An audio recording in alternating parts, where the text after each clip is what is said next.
Ma'am क्या कहना चाहोगे कि बेटियों के स्कूल में आए हैं, बहुत सी बेटियां हैं जो आज उपासना यादव जैसी शख्सियत को अपना आदर्श मानती हैं, तो इस पद तक पहुंचने के लिए क्या कुछ करना होगा, ये एक उनके जहन में होता है कि उनसे जानना चाहें, तो क्या कहना चाहोगे उन बेटियों को? यहाँ पर पहले तो मुझे यहाँ पे इनवाइट किया गया। मैं सभी लोगों को बहुत बहुत धन्यवाद, जो संस्था को बहुत बहुत धन्यवाद देना चाहती हूँ। मुझे यहाँ पे बुलाया और इतने ब्रिलियंट बच्चों के साथ मुझे इंटरेक्शन का मौका मिला, उनको एड्रेस करने का मौका मिला।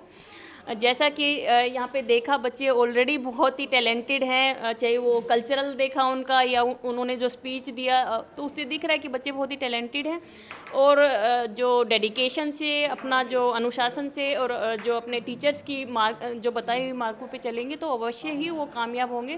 तो मेरी तरफ से बच्चों को ऑल द बेस्ट, और मुझे विश्वास है कि वो अपने अपने जो भी क्षेत्र है उसमें काफ़ी अच्छा करेंगे। तो मैम आप भी गांव से रही हैं और हरियाणा के गांव से रही हैं, तो ग्रामीण अंचल में शिक्षा के संसाधन बड़े ज़रूर हैं, लेकिन आज भी देखते हैं कि बड़े शहरों की तुलना में गांव में वो सुविधाएं अभी तक नहीं हैं जो बेटियां कल्पना करती हैं कि उस पद तक जाने के लिए।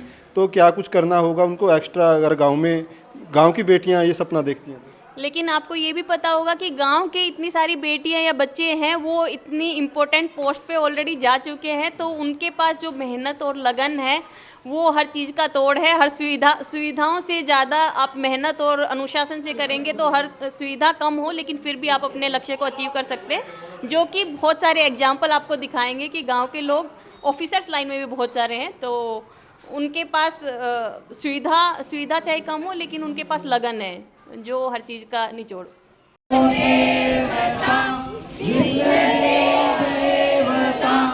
बृहस्पति देवतेन्द्रो देवता वरुणो देवता ओम शांतिरंतरिक्ष गं शांतिः पृथा।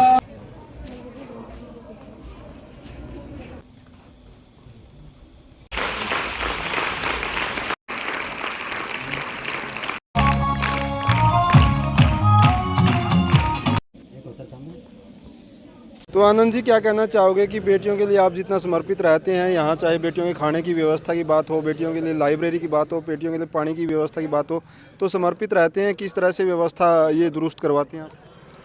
ये मैं नहीं, टोटली सारा गांव ही, चाहे लड़कियों का स्कूल हो चाहे लड़कियों का स्कूल हो, सारा गांव एकजुट से कार्य करता है।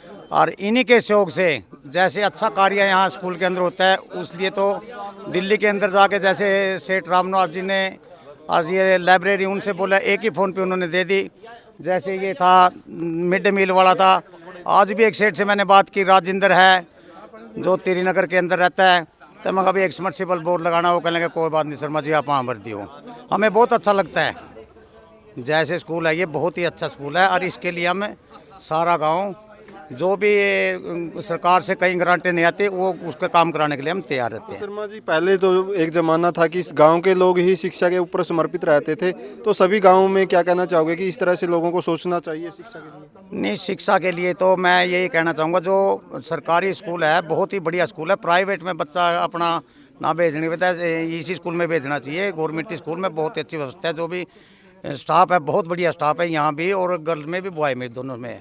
तो प्रिंसिपल सर क्या कहना चाहोगे कि यहाँ पे एसपी मैम आई थी और जिस तरह से आनंद जी यहाँ पर सहयोग करते रहते हैं कि जितनी भी ज़रूरतें रहती हैं, पॉसिबल नहीं है कि सरकारी व्यवस्था से सब चीज़ों को दुरुस्त किया जाए? बिना गांव के या समाज के सहयोग के बिना हम कुछ नहीं कर सकते, और आनंद जियों का सहयोग हमेशा रहा। जब भी हमने कोई भी किसी बात पर रिक्वेस्ट की है इनसे, तो हमेशा पूरी की है, और आगे भी उम्मीद करते हैं करते रहेंगे। मैं विशेष रूप से आपके माध्यम से इनका धन्यवाद करता हूं, और इन मैडम के यहाँ लाने का भी इनका उद्देश्य यही था कि लड़कियां प्रेरित हो, लड़कियां उनको देखकर कुछ सीखे, उनके अंदर भी वो एक लगन मेहनत पैदा हो, और मैं विशेष रूप से इनका धन्यवाद करता हूँ।